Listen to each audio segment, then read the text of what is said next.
Miss হবে না আপনার পছন্দের টিভি শো। দেখুন জি5 অ্যাপে একদম ফ্রি। আমি তোমার জন্য নতুন শাড়ি নিয়ে আসবো, ডবল শাড়ি নিয়ে আসবো, ঠিক আছে? বাদলা রে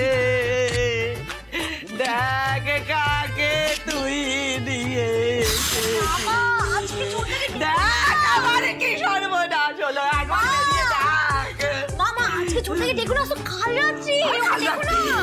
কাল রাত্রি তো আমার শেষ রাত্রি। ওকে বলে কোনো লাভ নেই। ও রাজ বাবা বাবা দেখে যা মায়ের শেষ রাত্রি রে, মায়ের মুখটা দেখে যা বাবা। এরা কি অবস্থা, কি হয়েছে? কি এত চেঁচামেচি হচ্ছে কেন?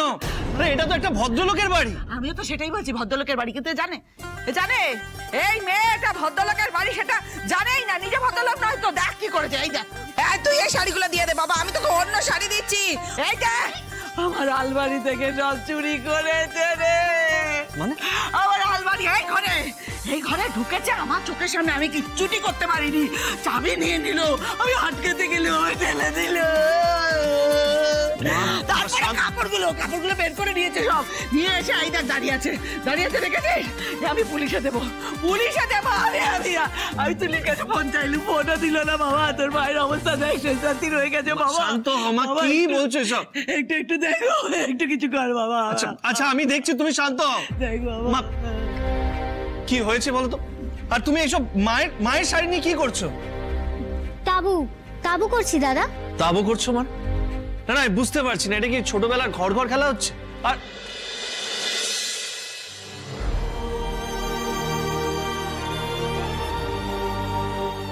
আর তুমি এই সব কিছুতে ওকে প্রশ্রয় দিচ্ছ?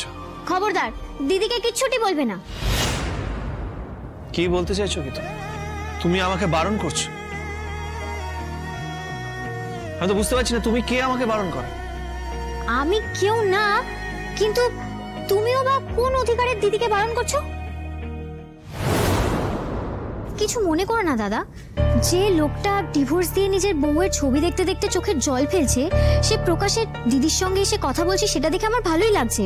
কিন্তু দিদিকে ছাড়া যদি নাই থাকতে পারো, তাহলে এত কাণ্ড করলে বা কেন?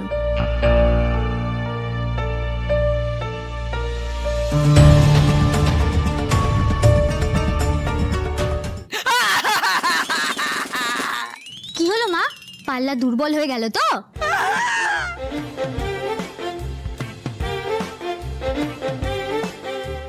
ও বাদলা রে দেখ, তুই যাকে ঘরে এনেছিস সে আমার উপর কি অত্যাচার করছে বাবা। কাল রাত্রির দিন বেলা চুপ করে বসে থাকিস নি, পেছন ফিরে হোক। তুই ওকে কিছু বল, আমাকে মেরে ফেলবে। গুড নাইট সবাইকে। কি করছো?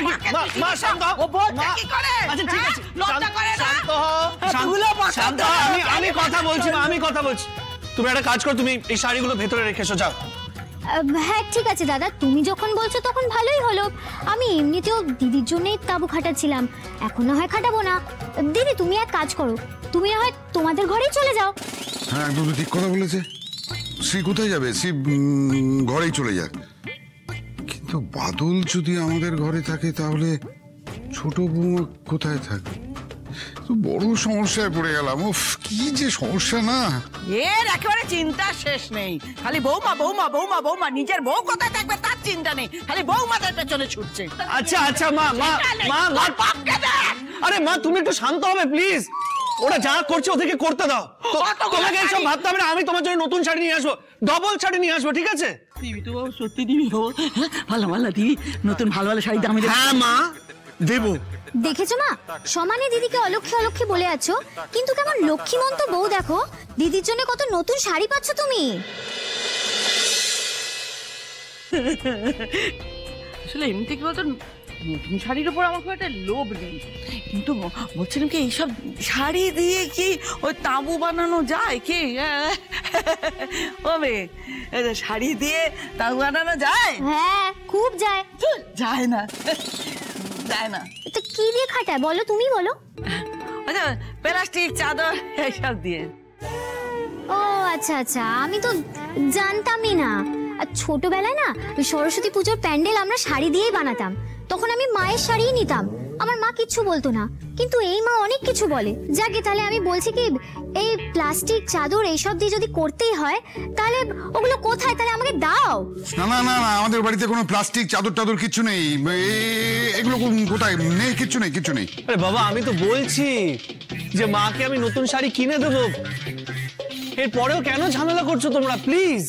ঠিক আছে ঠিক আছে, তুই শাড়িগুলো দিয়ে তাও তাও খেয়াল, আমি কিছু বলবো না। আমি মুখে একেবারে কুলো পাটলুম।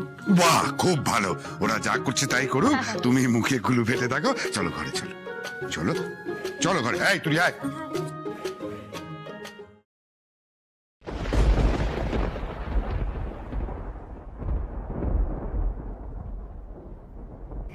চলো দিদি, কাজে লেগে পড়ি।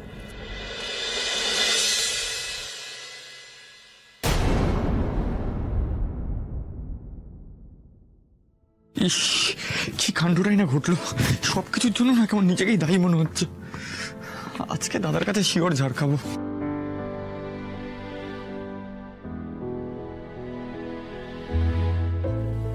আজ না হয় কাল রাত্রি তাই গেলি না, কিন্তু কালকে কি করবি? কোথায় রাখবি নিজের স্ত্রীকে? কি খাওয়াবি? বিয়ে তো করে নিয়েছিস, দায়িত্ব নিতে পারবি তো? আমি এবার পালাবো দাদা, আমি না এসব আর সহ্য করতে পারছি না। কি বললি? শোন, পালালেই সব সমস্যার সমাধান হয় না, বুঝেছিস? আর কি করবো বল, আমি তো এছাড়া অন্য কোনো উপায় দেখতে পাচ্ছি না। আমি বুঝতে পারছি না, তুই রোজগার করিস না আর বিয়ে করার এত শখ, নিজের দায়িত্ব নিতে শিখিস নি, আর একজনকে বাড়িতে নিয়ে চলে আসলি। আরে ফিউচারের কথা একবারও ভেবেছিস? মানে এত তাড়াতাড়ি বিয়ে করার কি ছিল আমি বুঝতে পারছি না। কিছু একটা কাজ করতেই হবে এবার। কি করব জানি না রে, কিন্তু করতেই হবে। কত সহজে বলে দিলি যে কিছু একটা করতে হবে। তোর এই কথা শুনেই মনে হচ্ছে যে তোর না বাস্তবের সাথে কোনো সম্পর্কই নেই, কোনো অভিজ্ঞতা নেই তোর। শোন বাদল, চাকরি পাওয়াটা এতটা সহজ নয়, বাইরের জগৎটা খুব কঠিন। যতদিন বড়দের হাত তোর মাথার উপর আছে সব টের পাবি না, কিন্তু যেই দিন বড়দের হাত তোর মাথার উপর থেকে সরে যাবে সেই দিন বুঝবি যে ব্যাপারটা এত সহজ নয়, জগৎটা বড়ই কঠিন, বুঝলি? না না, আমাকে একটা টাকা জোগাড় করতেই হবে, না হলে মা ওকে। মা ওকে? কি বলতে চাইছিস? কি মা ওকে মানে? বাদল, তুই কি বলতে চাস আমাকে খোলাখুলি বল। কথা শোনাবে, হয়তো খেতেও দেবে না।